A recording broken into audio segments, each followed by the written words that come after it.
Everyone, আজকে এসেছিল লাহাবাড়িতে এই মাসে আমাদের 1.5 মাস হয়ে গেছে। আমাদের একটা পুচকি শোনা হয়েছে, তো ওদেরকে কে খবর তো পায়, ওরা পেয়েছে কাজকে এসে করে দাবি 50,000 টাকা।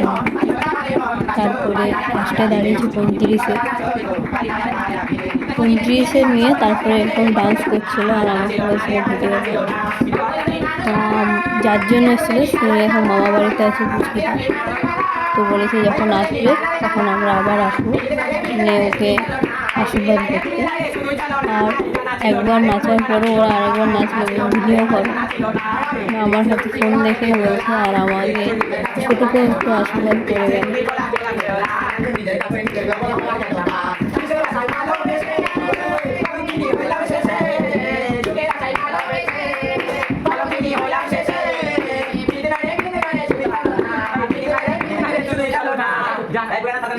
নাতি হবে তখন নেব 80,000।